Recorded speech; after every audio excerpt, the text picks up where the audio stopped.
Give it a minute on the slide. Okay. Well, you just give me a little look. I'll tell you how you are.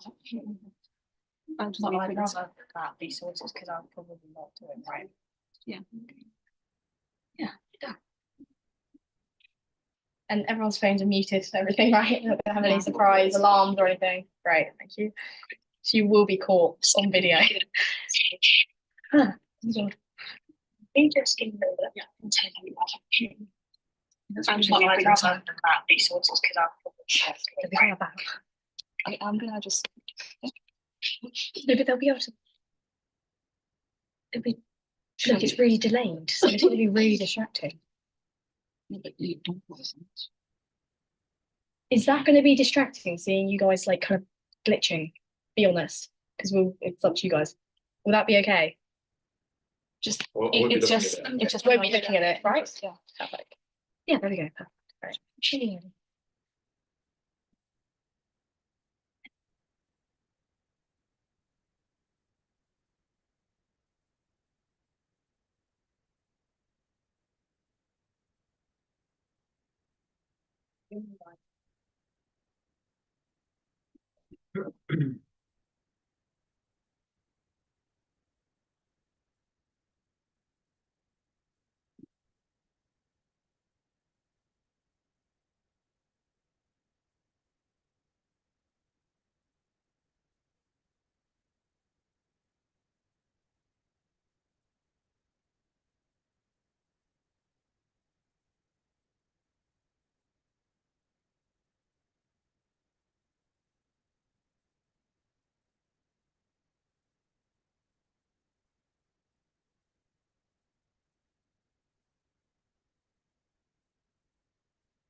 Good afternoon.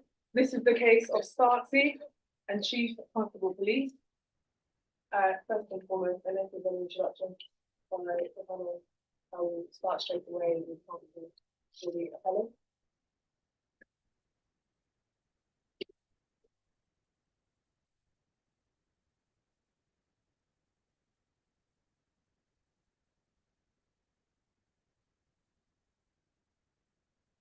This is your golden wishes.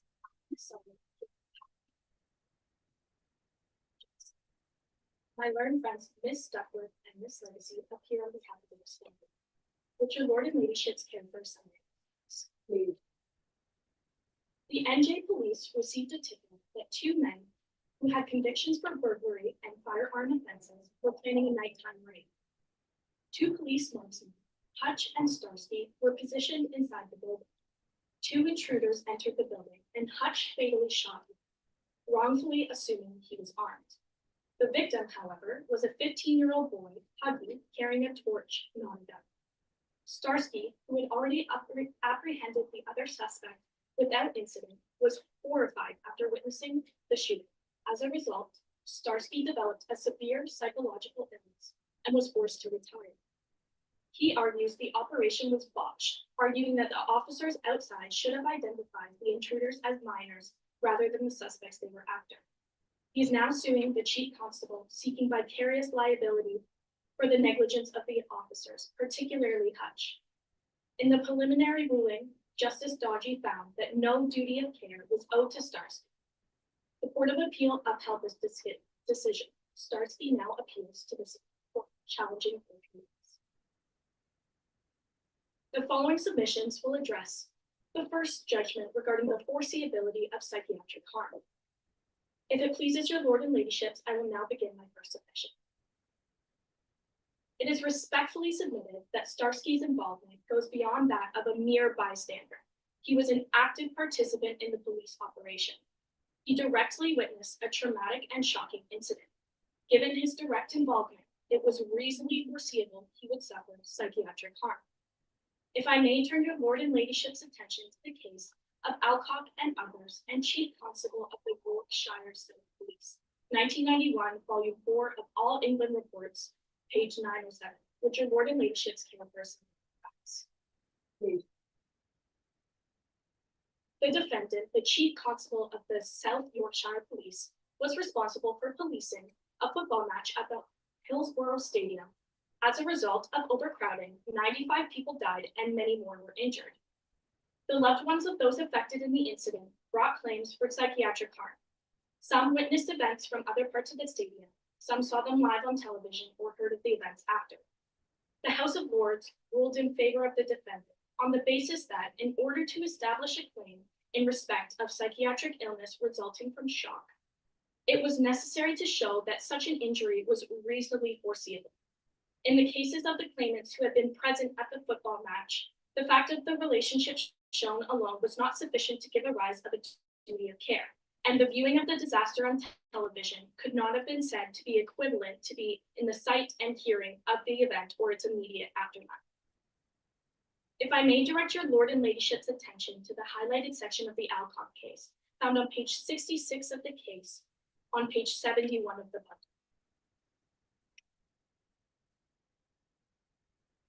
Lord Ackner discusses that he would be willing to accept that it would be reasonably foreseeable for a bystander would suffer psychiatric harm from a shocking event. He uses the example of a petrol tanker carrying out of control into a school in session and bursting into flames, stating he would not rule out a witness of such event being so shocked by the scene as to suffer psychiatric illness. Applying this reasoning, it is submitted that Starkey's situation goes beyond that of a mere bystander, making his psychiatric harm all the more foreseeable.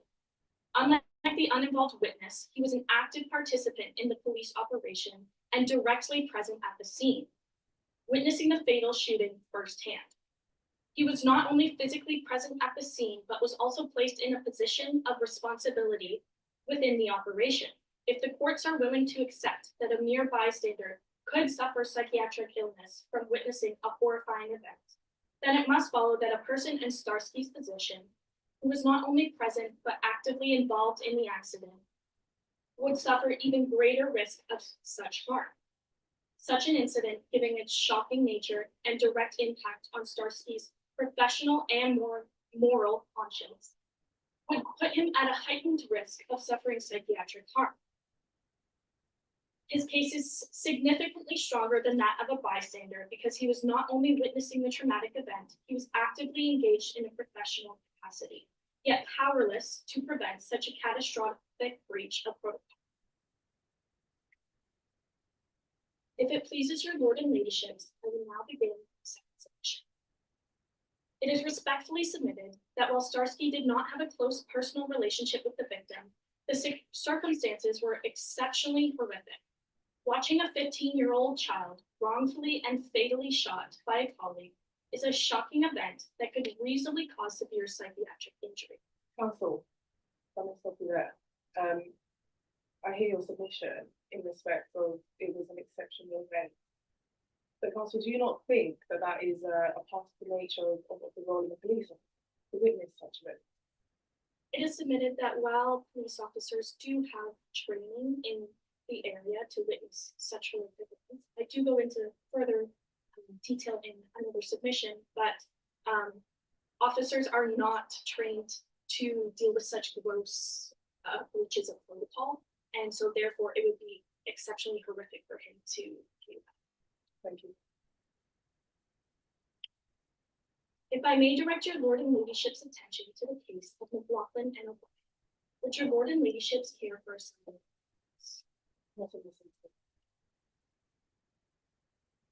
If I may now direct your lord and ladyship's attention to the crucial passage in McLaughlin and O'Brien, found at page 16 of the case, located on page 100 of the book.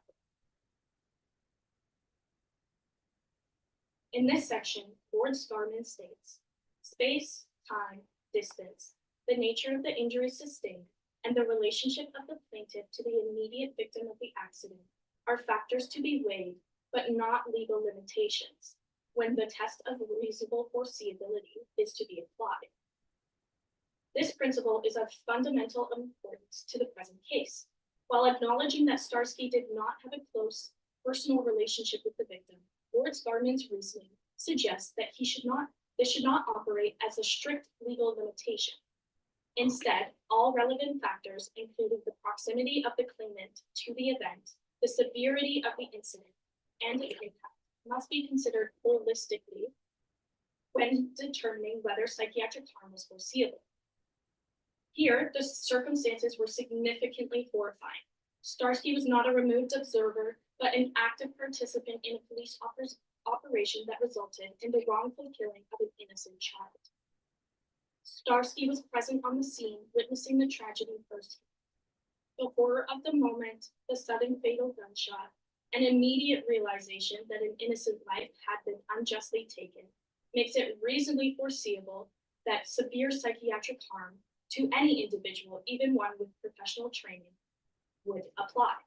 If the courts have established that factors such as the absence of a close relationship should not serve as a strict legal limitation to recovering for psychiatric harm, then Starsky's position, witnessing a fatal shooting firsthand, should not dismiss his claim, particularly given the extreme and horrific circumstances of the event.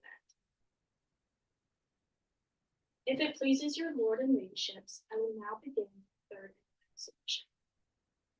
It is respectfully submitted that Hutch created a dangerous environment through his deliberate act of negligence. Hutch's reckless and unjustified use of force created a situation where both physical and psychological harm were clear risks.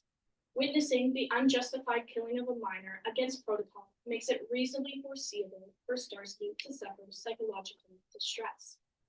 If I may direct your lord and ladyships' attention to the case of Pagency, would your lord and ladyships care for some? Not in this instance, thank you.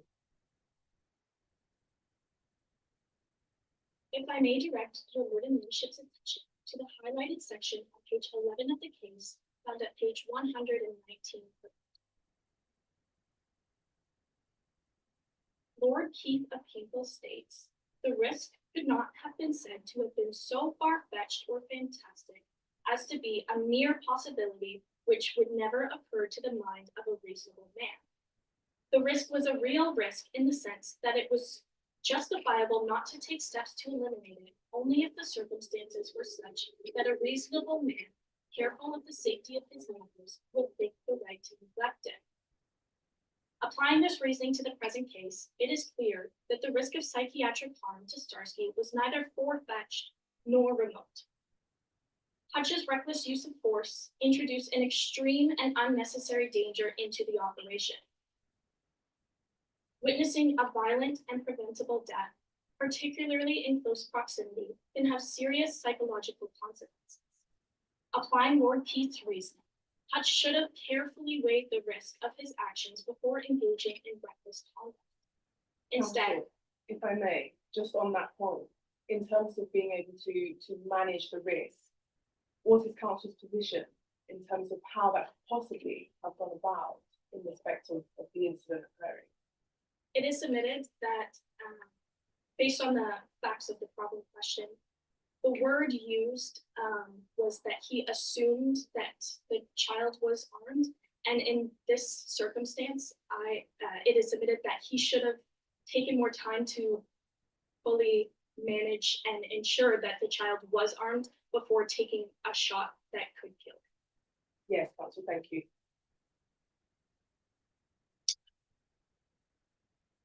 Instead, he preemptively used his firearm based on an assumption, escalating the situation unnecessarily and in violation of police.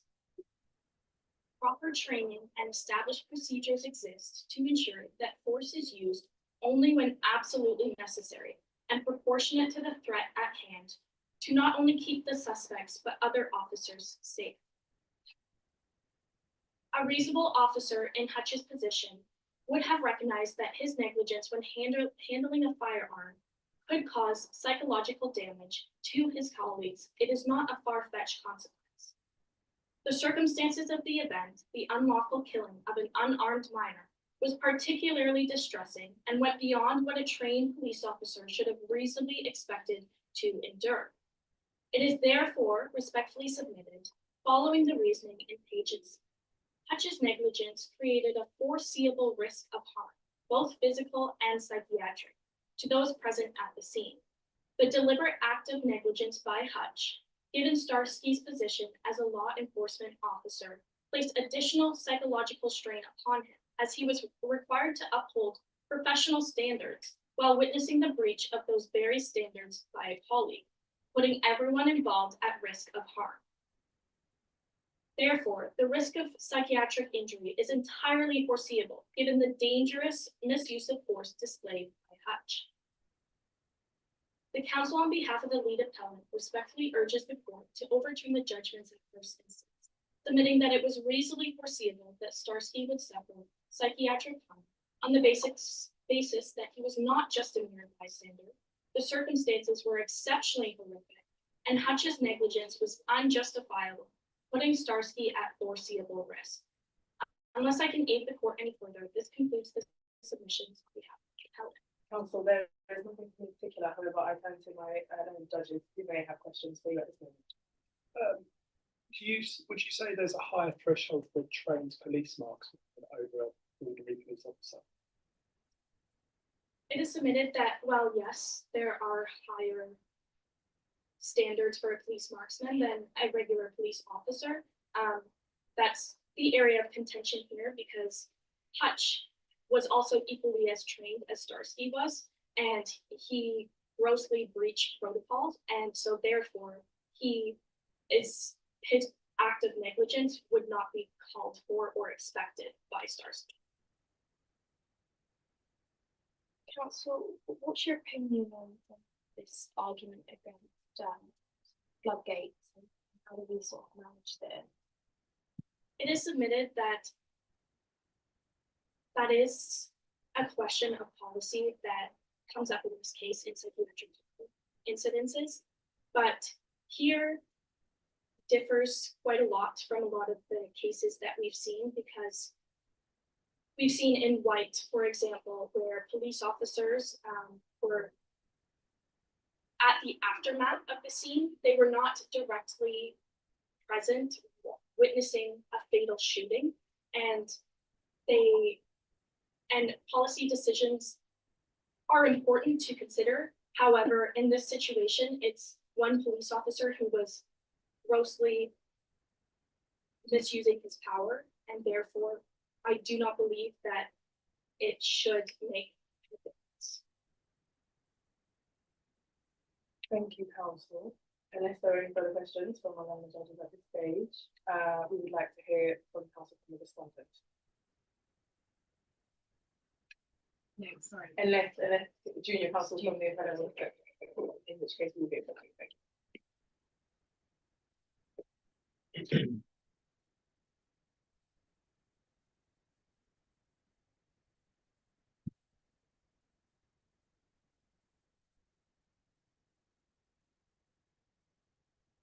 Good evening, Lord and Ladyships. My name is Jack Sweeney, and I will be appearing as junior counsel on behalf of the appellant, Mr. Starsky. I will be addressing the second ground of appeal, namely that it is fair, just, and reasonable to impose a duty of care, regardless of the appellant's position as a police marksman. If it pleases the court, let's now begin my first submission. It is submitted that the trial judge erred in his application of voluntary assumption of risk, the doctrine of valenti non fit injuria. The respondents seek to uphold the judge's assumption that because Starsky accepted the general risks of policing, he also accepted the risk of witnessing an unarmed child being shot due to his colleague's negligence. This is a gross overextension of the doctrine. This doctrine is well established in case law, which leads me to a case I'd like to draw your Lord and Ladyship's attention to, the case of Nettleship and Weston, reported in 1971 in the second volume of Queen's Law Reports, found on page 142 of the appellant bundle. Would your Lord and Ladyship's care for a brief summary of the facts of this case? Please. In this case, a driving instructor sought damages for the negligence of his students. Among other things, the court held that his position as a driving instructor would not necessarily mean he accepts all negligence and would be unable to obtain negligence. I'd like to draw your Lord and Ladyship's attention in particular to the highlighted section on page 140. Here, the court discussed how much notice is needed in order for the claimants to be unable to be seen as in full acceptance, in full acceptance of the possibility of the harm that came to them. Lord Denning stated that knowledge of the risk is not enough, nor is a willingness to take the risk. Nothing will suffice short of an agreement to waive any claim for negligence. This quote highlights that vague assumptions as to what a policeman can expect to happen is not enough. To rely on the defence of voluntary assumption, the burden is on the respondents to show on the facts of the case that Starsky was expressly and explicitly informed about the exact risk he was taking and told that he would be unable to claim the harm inflicted upon him by his partner's negligence. The mere fact that Starsky was a police marksman does not mean he waived his rights to claim gross operational failures. My learned friends will attempt to argue that his position as a marksman impliedly suggests acceptance of said risks. However, that does not negate the fact the respondents will be unable to show on the facts of the case that he consented to the risk of a police operation so gravely mismanaged that it resulted in the fatal shooting of an unarmed child. It is also submitted that the reasoning of the court in Nettleship provides a useful analogy to the case at hand today. In that case, the court considered whether a driving instructor had voluntarily assumed the risk of injury from an inexperienced driver. It was accepted that the instructor anticipated minor hazards, such as abrupt braking, steering mistakes, or even stalling the engine. However, the court found that he had not assumed the risk of something monstrously or recklessly negligent. I will now ask the Lord and Ladyship to direct your attention to page 146, where the court analogized the extent of valenti in the case of a driver-driving instructor relationship as follows. The court said, if he had been asked, what duty of care do you expect from this lady? His answer must have been none in and about the driving of the car, save only that she shall not do anything reckless or intentional to hurt me. This reasoning is directly applicable to Starsky. As a police marksman, he understood and anticipated minor hazards associated with firearms, including the possibility of weapons being discharged in high-pressure situations. However, it is submitted that if he had been asked, what duty of care do you expect from your colleagues? His response surely would have been clear. None in relation to the general risk of policing, save only that he or they shall not act recklessly or negligently in any way that endangers me or others. Counsel, just on that point, the point you raise is very much valid, but I do have a question. In terms of weapons being discharged and that being an accepted risk, the counsel, isn't that what happened? And therefore, isn't that an acceptable risk? The general risks of associated with the discharge of firearms. We can look to cases such as gang violence or a shootout between police officers. Here, for example, Starsky himself being injured or witnessing bullets being fired would be a traumatic event to a civilian. To police marksmen, this would be considered unreasonable to claim psychiatric harm here. However, the botched operation as a whole, the failure of the informants, the failure of the police intelligence to be properly checked over, and the failure of Hutch himself, this is gross negligence and is not, if it's submitted, it is not under the normal associated risks of a firearm being discharged. As already mentioned, this failed operation clearly falls under the reckless category. This was not a routine policing error. It was a fundamental failure of judgment, which an officer fatally shot an unarmed child, based on a misidentification that should have never occurred. This is therefore not a question to the court today of holding the police liable for a general hazard of policing or associated risk that comes hand in hand with the use of firearms, but instead a question of drawing a line, as the court did in Nettleship, to say that solely by virtue of their role as policemen, they do not accept gross negligence by their colleagues. My learned friends will highlight and rely heavily on the level of training that Starsky received, and how this creates certain expectations around his tolerance to viewing traumatic events. Having dealt already with how said tolerance doesn't matter here, it is also submitted that Hutch too was a trained police marksman, expected to operate with precision and restraint, and to not commit such atrocities as that took place. It is therefore submitted that by ruling Starsky accepted the risk of psychiatric harm in this instance by nature of his career, it was set the precedence that police must expect the worst from their colleagues at all times. That despite their training, at any one moment, they can have a complete lack of professional judgments and act egregiously negligently, but be protected from all claims from within the force, as that is what should be expected. This would go against common sense and the logic behind the doctrine of volenti non fit injuria. If it pleases the court, I'd like to now begin my second submission. My lord and ladyships, the courts have rightly sought to protect police officers from liability for ordinary errors of judgments made in the course of their duties.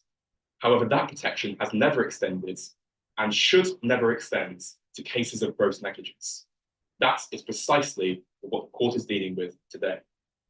The trial judge characterized this event as a mere miscalculation. With respect, that description does not do justice to what occurred. A miscalculation suggests an accidental, momentary error, the kind of instinctive decision-making that arises in high-pressure policing. But what happened here was not an unfortunate split-second mistake. It was a preventable and reckless operational failure. This incident was a culmination of a series of fundamental errors: failures in intelligence gathering by the police officers stationed outside, suspect identification by Hutch himself, and operational control. The consequences of these failures were catastrophic. Hutch, acting on fatally flawed intelligence, shot and killed an unarmed child while Starsky, his colleague, was present and powerless to intervene. This was not a case of operational discretion or an unavoidable risk of policing. This is a breakdown in professional standards that exposed Starsky to severe psychiatric harm. The courts have made it clear that ordinary negligence principles apply to the police, just as they do to any other profession. I'd like to now draw your Lord and Ladyship's attention to the case of Robinson and Chief Constable of West Yorkshire. Would your Lord and Ladyship care for a brief summary of the facts of this case? Not in the same. If I could now direct your Lord and Ladyship's attention to page 165 of the Bible. Here the court will observe that the police are subject to liability causing personal injury in accordance with the general law of torts. That is precisely what we are this court to uphold. This case is not about a failure to prevent harm, as in a case that my learned friend will seek to rely on later, where the courts decline to impose liability for police omissions. This case concerns a positive act, Hutch's unjustified shooting, which directly caused Starsky's psychiatric harm. There is no special rule in tort law that exempts the police from liability when their own operational negligence causes personal injury. It is therefore fair, just, and reasonable to impose a duty here. As in any other workplace, when an employee is exposed to serious and foreseeable harm due to a colleague's gross negligence, liability must follow, and the police are no exception to this general rule. This too was recognised in Robinson, if I could direct your Lord and Ladyship's attention to page 166. The highlighted section here reads, police forces, although not technically employers, have been treated as owing the same common law duty of care to take reasonable care for the safety of their officers. Starsky was, in effect, an employee placed in a dangerous situation due to a preventable operational failure. Had a civilian employer placed one of their employees in such a situation, there would be no question that the duty was owed. The same principle applies here. Starsky was a police officer exposed to gross negligence by his own force. Also, just on that point about preventable operational failure, what aspects of operational failure are support regarding police work that they do? And the reason I ask that question is primarily because operational failures can never really be controlled. So, counsel, is it your case that any operational failure that occurs must amount to gross negligence? It is submitted that the court should take into account operational failures on a fact-by-fact basis, a case-by-case basis. In this instance, this operational failure, a burglary, an event where people sneak into or trespass into lands without the use of force, and were misidentified and shot as minors, this appears to me as gross negligence. As the appellant today, I cannot comment on other instances of operational failures within the police in the past or present or future, but the court should look at it at a fact-by-fact basis. The respondent also relies heavily on policy considerations, arguing that imposing liability would create a culture of defensive policing, where officers hesitate in critical moments for fear of legal repercussions. That concern would be valid if the claim arising from something trivial, such as overly tight handcuffs or the stress of witnessing a criminal being apprehended, but that is not the case today. The court must be cautious not to extend the important protection afforded to officers so far that it grants them immunity from accountability for serious negligence.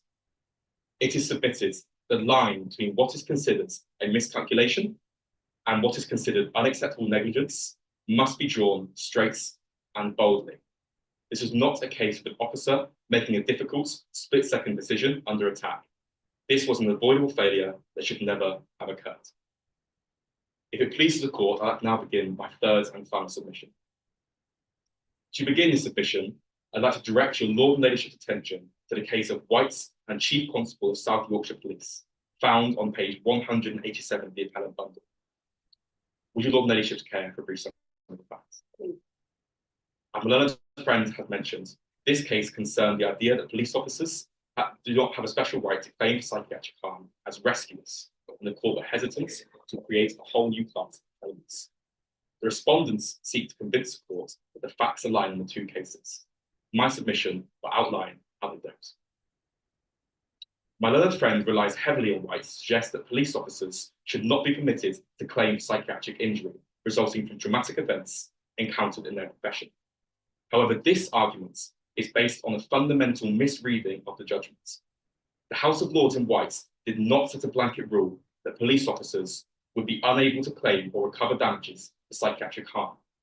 Instead, their concern was with the specific and dangerous precedents of extending liability to an entirely new class of claimants, rescuers and helpers exposed to traumatic events. The court also struggled in finding it just and fair to award police officers damages for their harm where a civilian may not be able to. It is submitted that neither of these issues arise here. To deal with the former, the police officer in White suffered psychiatric injury whilst responding to the aftermath of the Hillsborough disaster. The majority of the officers arrived after the disaster had already unfolded and suffered psychiatric harm as mere witnesses. As already established by my learned friends, Starsky was not a mere witness, but an active participant in the police operation.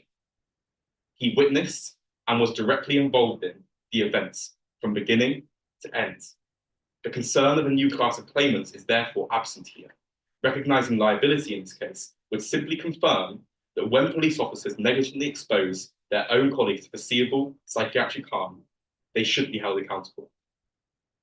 To deal with the latter, the court in White were concerned about creating an unjust distinction between police officers and civilians, recognizing that as civilians who had witnessed or helped in the aftermath of the Hillsborough disaster were unable to claim in Alcock, allowing police officers to claim would be unjust.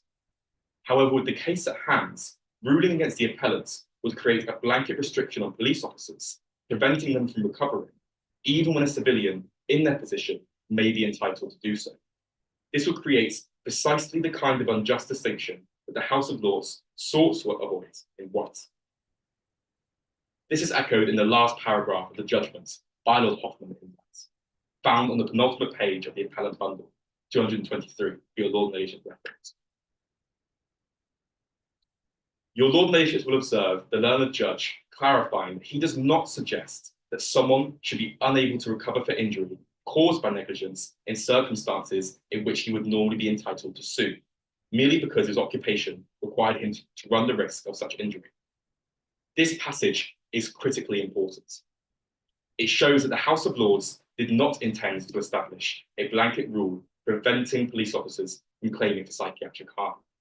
Instead, they were concerned with the specific issue of whether all rescuers and helpers should automatically be entitled to claim simply because they were encountered a traumatic event. My Lord and Ladyships, to conclude, this case presents an opportunity for this court to bring much needed clarity to an area of law that remains deeply controversial by academics and the public. The courts have long struggled to balance the need to protect police officers from an undue burden of liability with the fundamental principle that no one should be beyond legal accountability when their negligence causes foreseeable harm. This appeal does not ask the courts to extend the law or impose unrealistic obligations on the police. Rather, it asks the court to affirm a basic and long-established principle.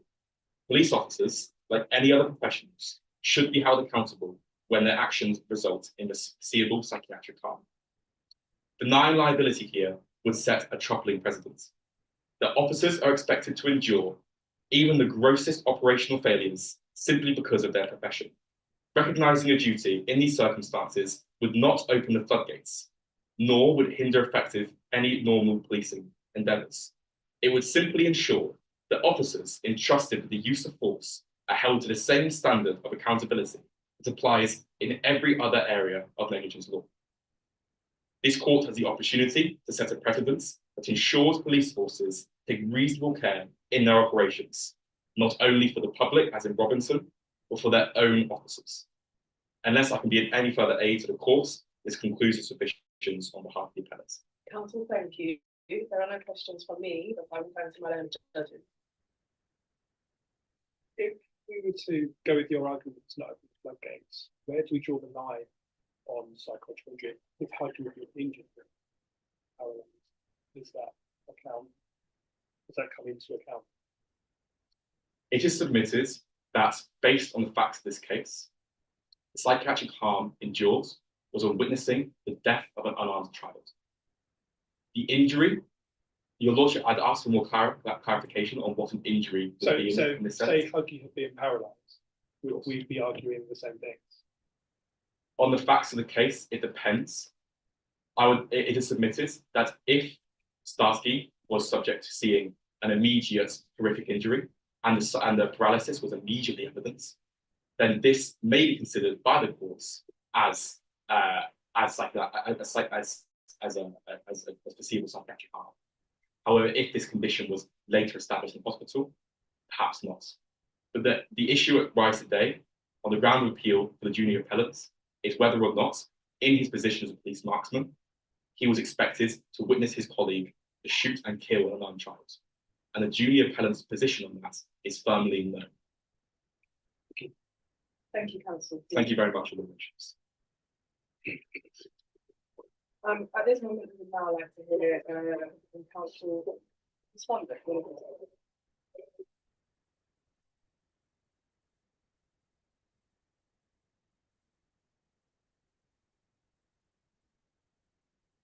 Please take your time.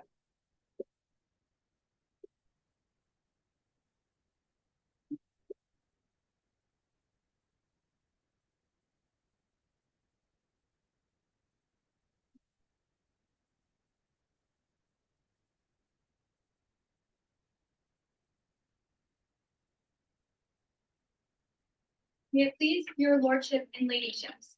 As introduced by my learned friend, Miss Salway, my name is Miss Duckworth, and I appear today as the senior respondent on behalf of Chief Constable of NJ Police in this action. We, the respondents, seek to uphold the decision of the Court of First Instance on two grounds. I am addressing the first ground, that reasonable foreseeability of psychiatric harm is not satisfied and the nature of the victim's death does not impose duty of care. My learned friend, Miss Legacy, is addressing that the appellant's voluntary assumption of risk have been valid and the principle of just and reasonableness as well as the principle of just and reasonableness in imposing duty of care within the scope of police marksmen. If it pleases your lord and ladyships, I will now begin my first submission.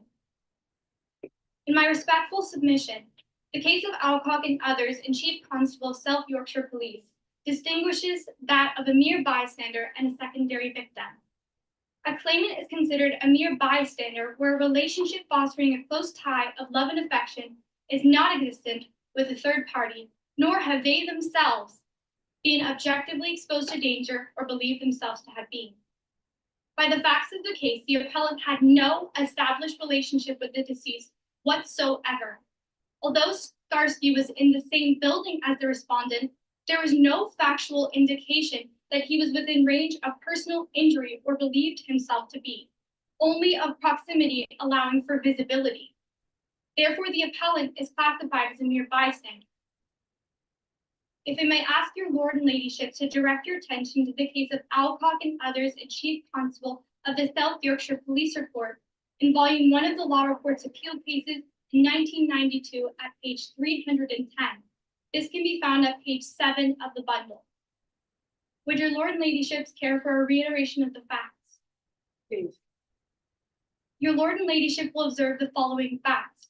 The defendant was responsible for the policing of a football match, which as a result of overcrowding in an area of the stadium, 95 people were killed and many others sustained injuries as a result of being crushed.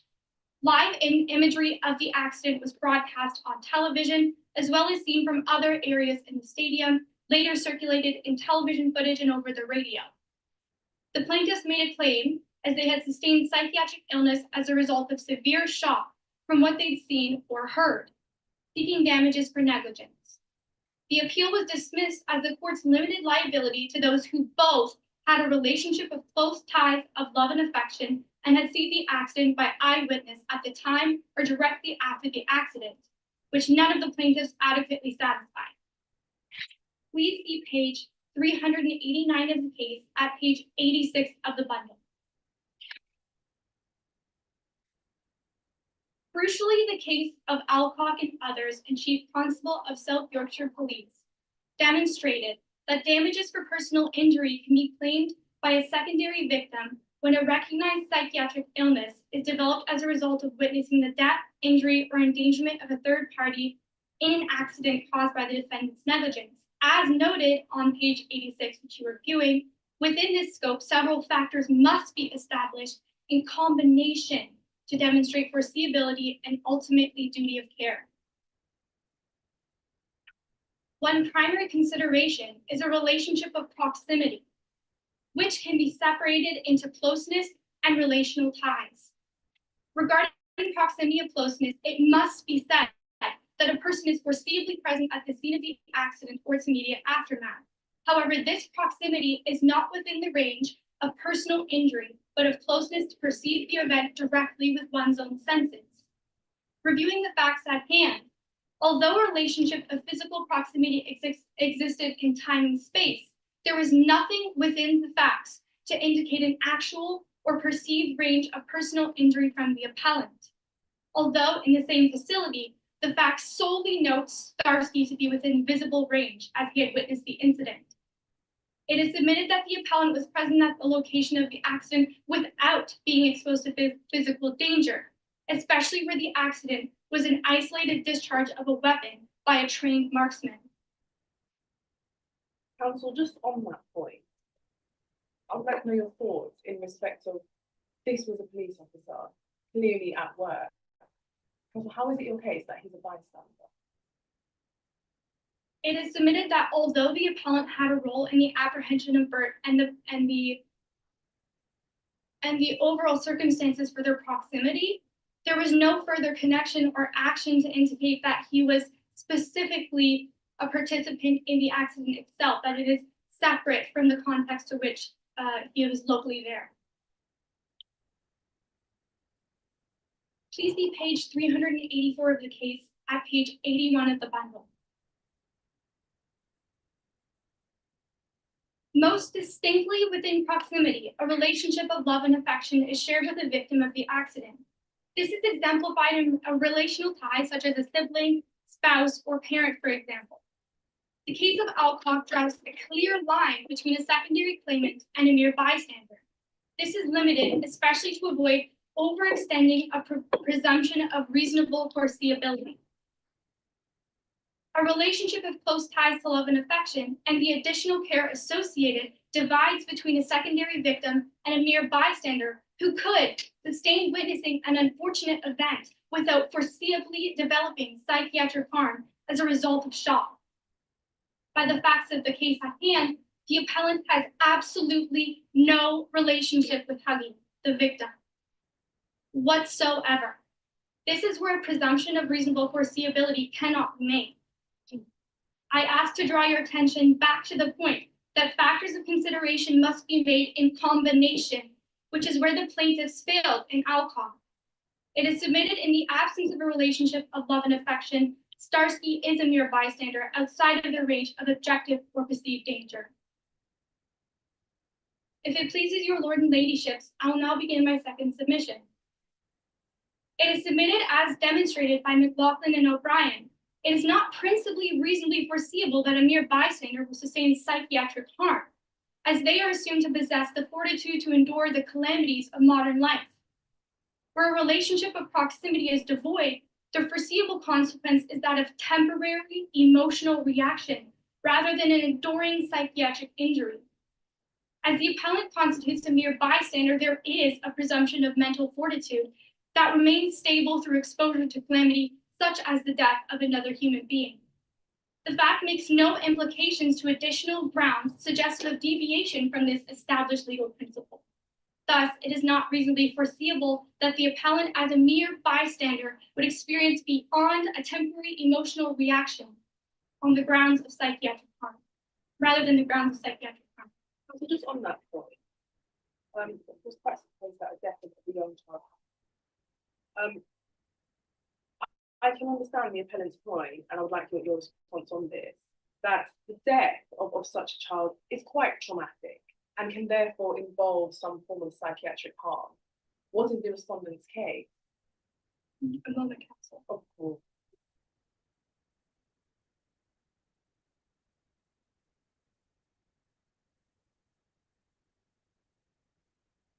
It is further established in my next submission, but I will address this now, that the nature of the death, for instance, a child as a victim, or the horrific nature of the instance isn't sufficient in itself to establish a duty of care. So although it is more mentally straining that the victim was a child, this alone isn't enough to establish all factors which must be considered.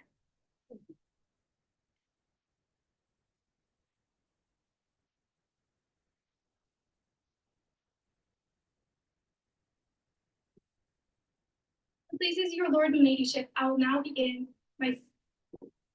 Right.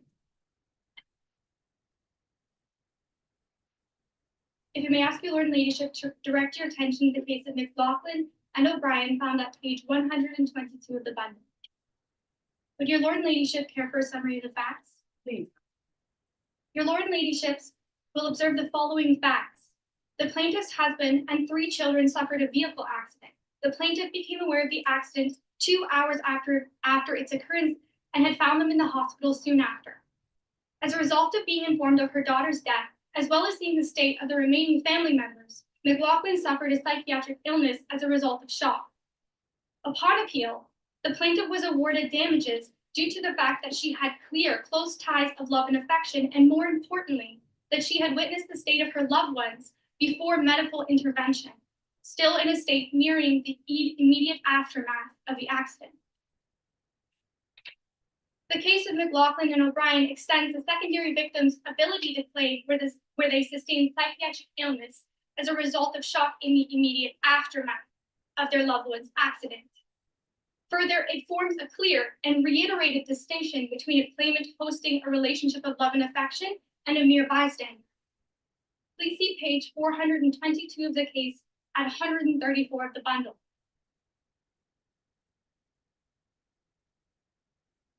Reasonable limitation is placed on the extent of admissible claims. Lord Wilberforce takes a blunt stance in establishing a deficit of foreseeability for a mere bystander. The connectedness, or more importantly, the lack thereof, between the appellant and the deceased is an essential component in the overall relationship of proximity and ultimately foreseeability. As is further addressed by my learned friend, by the facts of the case, the appellant is a trained marksman. Although this does not create emotional immunity, it does bolster the legal presumption of mental fortitude, given the relevant training and rigorous testing to ensure the handling and discharge of a weapon are psychologically manageable within their tasks. It is not impossible to make a claim as a mere bystander, which is furthered in Alcock, that I previously mentioned. However, it is submitted that a mere bystander such as Starsky should be subject to careful scrutiny against the legal presumption of mental fortitude, that he is capable, if not more so than the average mere bystander, to perceive the death of another without extending beyond the frame of a temporary emotional reaction. If it pleases your lord and ladyships, I will now begin my third and final submission. McFarlane and E.E. Caledonia Limited exemplifies that a mere bystander claim fails when relying on an indefinite hierarchy of horrific events, as it is not sufficient to establish reasonable foreseeability due to its vague nature. Implementing a measure of horror in precedence would reduce a duty of care to foreseeability rather than reasonable foreseeability, as it excludes the principle of a relationship of proximity, which is lacking in a mere bystander. The lack of proximity being of the emotional limb rather than the physical one between the appellant and the deceased. Where the appellant relies on the unfortunate nature of the death of a minor, this alone does not establish the reasonable foreseeability of psychiatric harm. Starsky demonstrates insufficient duty of care in the absence of both a holistic relationship of proximity and reasonable foreseeability. Hence, the respondent does not owe a duty of care to the appellant to not cause him psychiatric harm as a result of shock. If I may ask your lord and ladyships to direct your attention to the case of McFarlane and E.E. Caledonia Limited at page 156 of the bundle. Would your lord and ladyships care for a summary of the facts? Not in the principle, thank you. The case of McFarlane and E.E. Caledonia Limited does not move to exclude horrific events as a qualifying factor completely, but instead it establishes that the shock caused by fear of injury of others is a combination of the limbs of proximity. Both the physical nearness and relational tie of love and affection contribute to this shock. Relying solely on physical nearness and the nature of the accident excludes the imperative factor of shock rather than distress or a temporary emotional response. To rely wholly on the horrific nature is to establish foreseeability on a subjective measure and not reasonable foreseeability. Thus, duty of care could not be found. Please refer to page 14 of the case at page 169 of the bundle.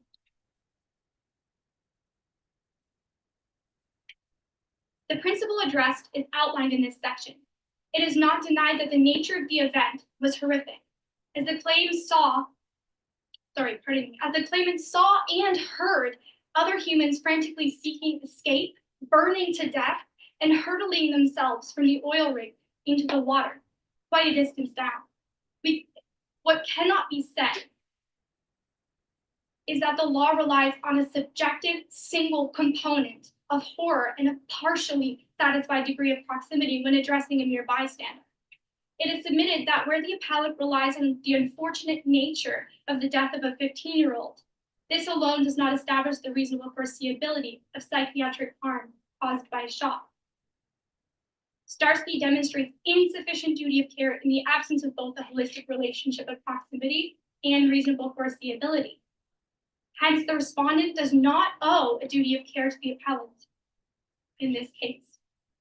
If the courts are not with me and wish to rely on the nature of the case at hand, then it is submitted to be judged in comparison to that of McFarland and E.E. Caledonia in an objective degree of horror, as both failed to satisfy a sufficient relationship of love and affection.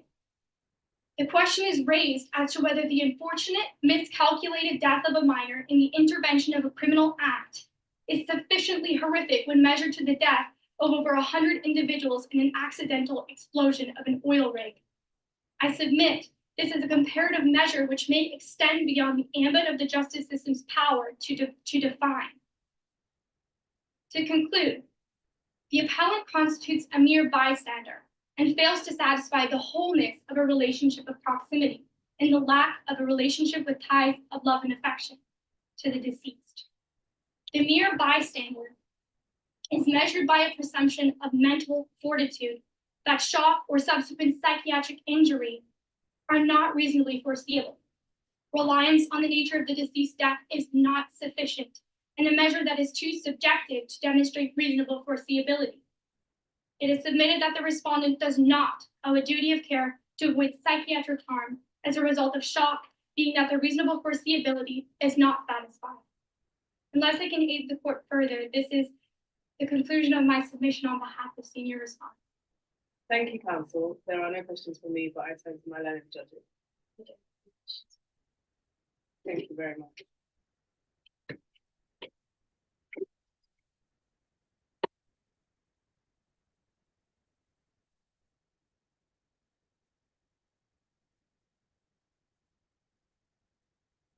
Evening, your lord and ladyships. As my learned friend stated, my name is Miss Morgan Legacy, and I'll be appearing on behalf of the junior respondent. I will be addressing the second ground of appeal, submitting that Starsky voluntarily accepted the risks involved in using firearms for both himself and his colleagues as a marksman. It would not be just or reasonable to argue that other police officers owed him a duty of care, in this case to prevent him from psychiatric harm. If it pleases your lord and ladyship, I will now begin my first submission.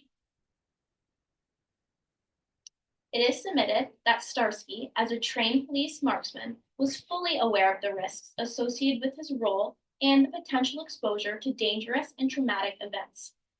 His job specifically required him to respond to a high-risk situation where firearms may be used, necessitating a high level of mental preparedness for both the possibility of using force and the consequences that might follow.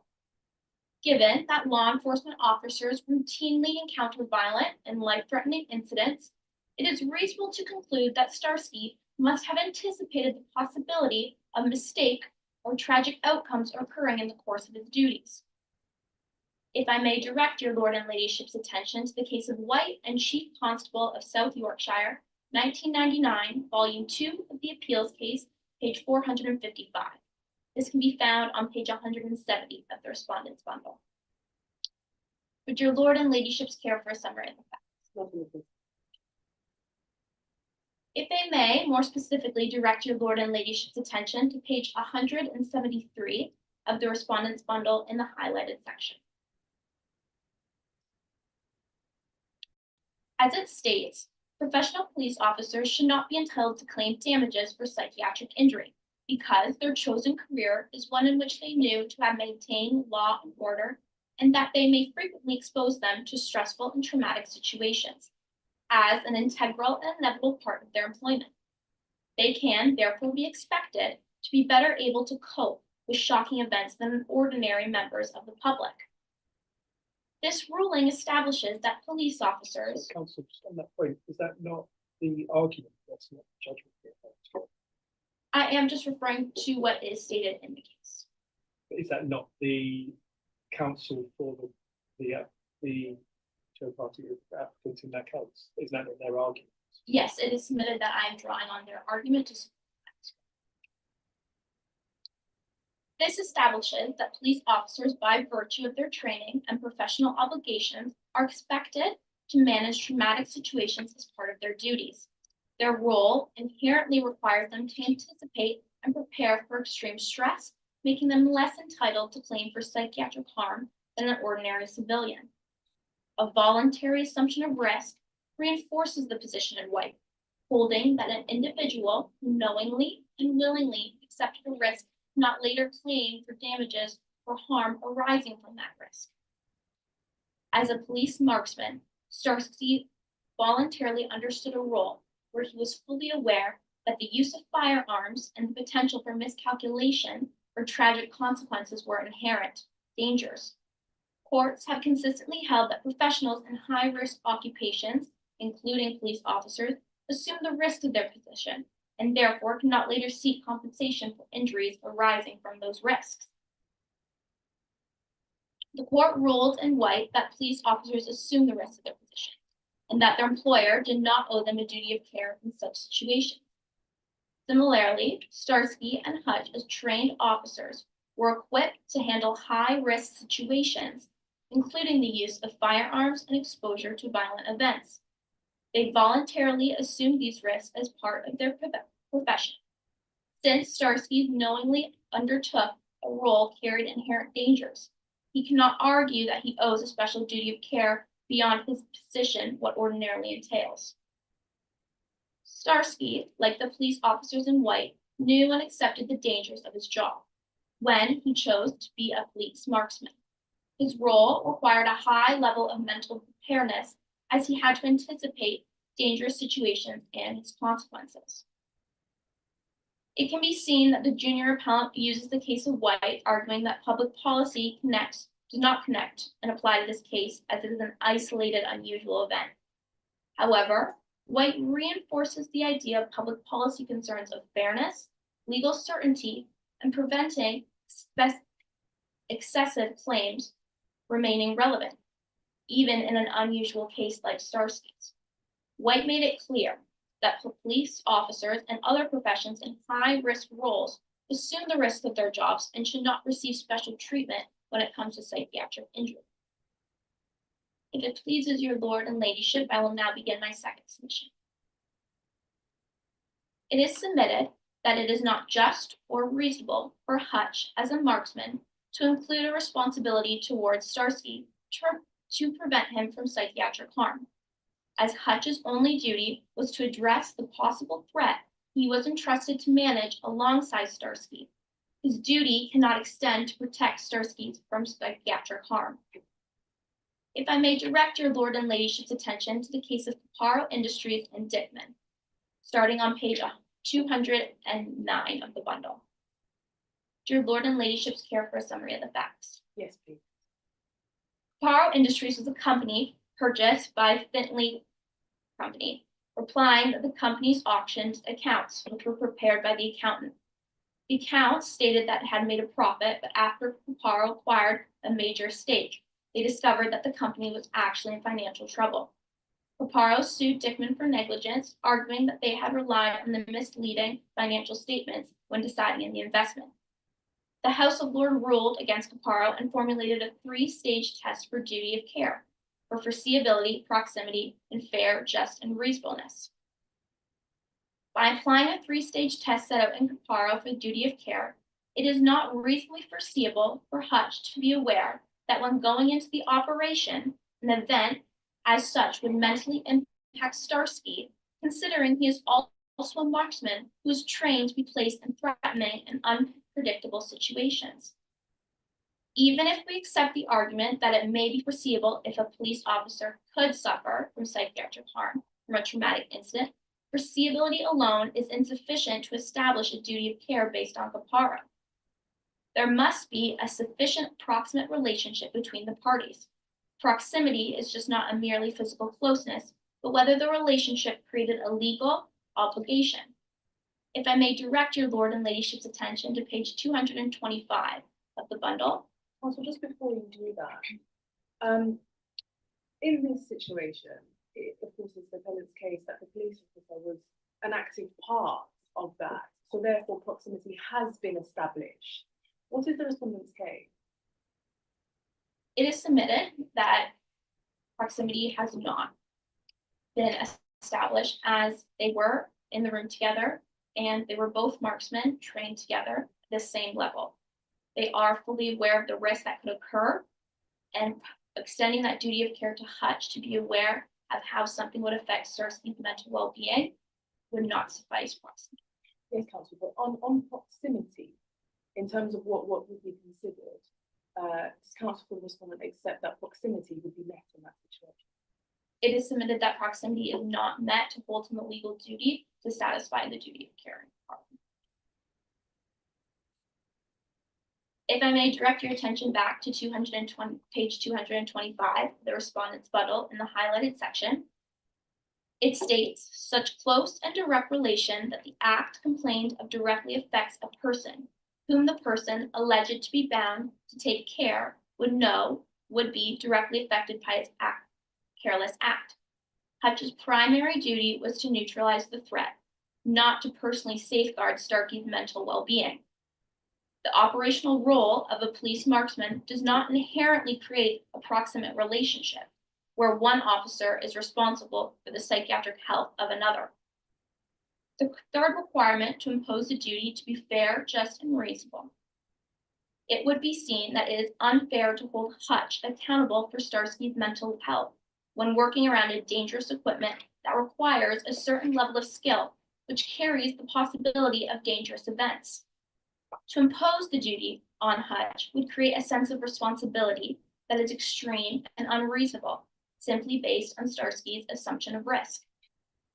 Thus, just as in Caro, when the scope of duty was limited, Hutch's scope of duty should be limited to handling the immediate threat, not to be preventing psychological harm to a fellow officer. Therefore, it would not be fair, just, nor reasonable to hold Hutch liable, because his primary duty was to neutralize the threat and not safeguard Starsky's mental well-being. If it pleases your lord and ladyship, I will now begin my third submission. It is submitted imposing a duty of care on Hutch could lead to unrealistic situations where officers hesitate in critical moments due to fear of liability. Police officers, particularly marksmen, are entrusted with the responsibility to make split-second decisions in life-threatening situations. If this liability is imposed, it may undermine the effectiveness of policing operations and discourage officers from acting in a decisive manner to resolve potential threats. If I may direct your lord and ladyship's attention to the case of Hill and Chief Constable of West Yorkshire, located on page 252 of the case. Would your lord and ladyship care for a summary of the facts? Yeah. Hill was the final victim of the Yorkshire Ripper, a serial killer who murdered multiple women between 1975 and 1980. Hill's mother sued the Chief Constable of West Yorkshire Police, alleging that the police had been negligent in their investigation. The mother of Hill claimed that the police owed a duty of care to potential victims, including her daughter, and that their negligence in failing to apprehend the serial killer sooner caused her death. The House of Lords dismissed the claim, ruling that the police did not owe a duty of care to individual members of the public in investigation and suppression of crime. Public policy concerns imposing liability on the police for negligence in crime investigations could lead to defective policing. If I may direct your lord and ladyship's attention to page 258 in the highlighted section. From the highlighted section, it can be established that introducing a liability like this would in no way motivate police force's public obligation, possibly resulting in a function to be performed in a limited and protected mindset, in which could lead to publicly harmful consequences. This reasoning is directly applicable to the present case. Imposing a duty of care on Hutch for Starsky's psychiatrical harm would create significant operational challenges, leading to hesitation and defensive policing, particularly in high-skill situations where officers must make split-second decisions, Police marksmen are trained to act swiftly to immediate threats, and the fear of legal repercussions could cause dangerous hesitation. Any delay in neutralizing a threat could prove fatal, not only for officers, but also for the public. Miscalculations in policing are an unavoidable reality. But in Hill and Chief Constable of Yorkshire recognizes that police officers must act within the framework of policing regulations and operational necessity. A marksman's role requires rapid judgment, and while tragic events can occur, they do not justify imposing a legal duty to prevent psychiatric harm to fellow officers. If Hutch were held liable, it would set a dangerous precedent discouraging officers from taking decisive action in situations where hesitation could cost lives. Hutch was strictly acting within the scope of his professional duties, responding to a perceived threat based on intelligence received from his department. He did not create the danger, but he was reacting to it as required by his role. Holding him liable for Starsky's psychiatrical harm would go far beyond the intended scope of the police officer's duty. If such liability were imposed, every officer in a high-risk operation could claim for psychiatric harm whenever a firearm is discharged or a critical decision leads to the unintended consequence. This would fundamentally alter the nature of policing, transforming it into a profession which officers could consistently fear being held liable rather than focusing on the sole purpose of their duties. If officers are entitled to claim psychiatric harm for performing duties they voluntarily assumed, the distinction between a trained professional and civilian is blurred. Courts have consistently recognized that officers are equipped with training and experience to handle traumatic situations. Imposing liability for psychiatric harm in this circumstance would be impractical.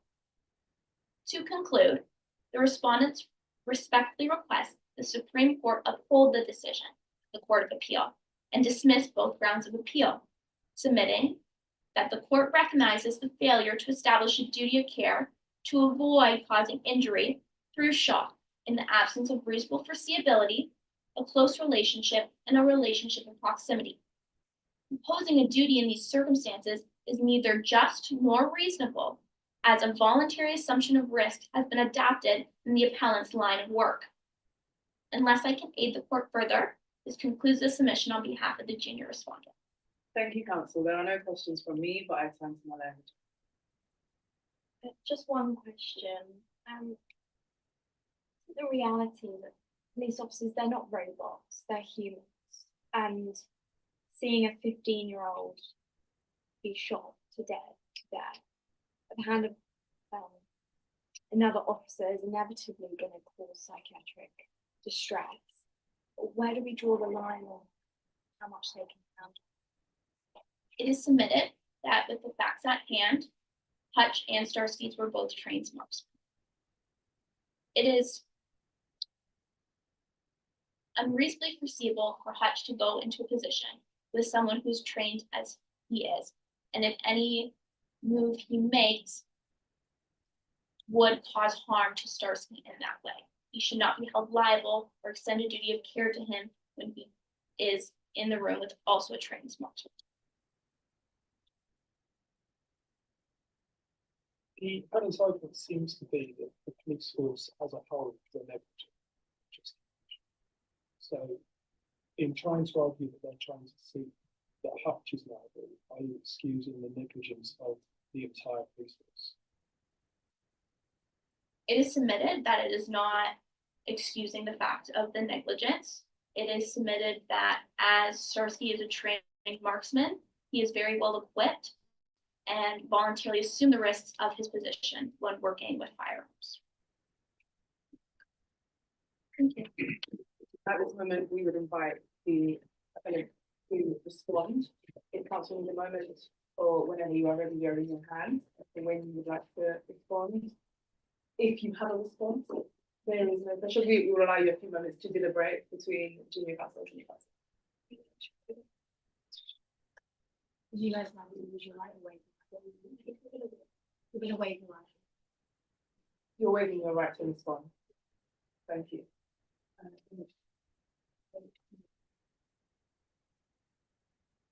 Council, in which case, thank you very much for your submission. The bench is going to rise momentarily whilst we deliberate.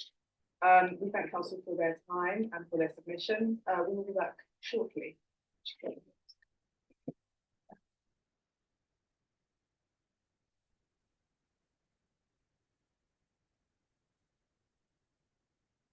I'd like to reflect on the deliberation going on. Have a drink.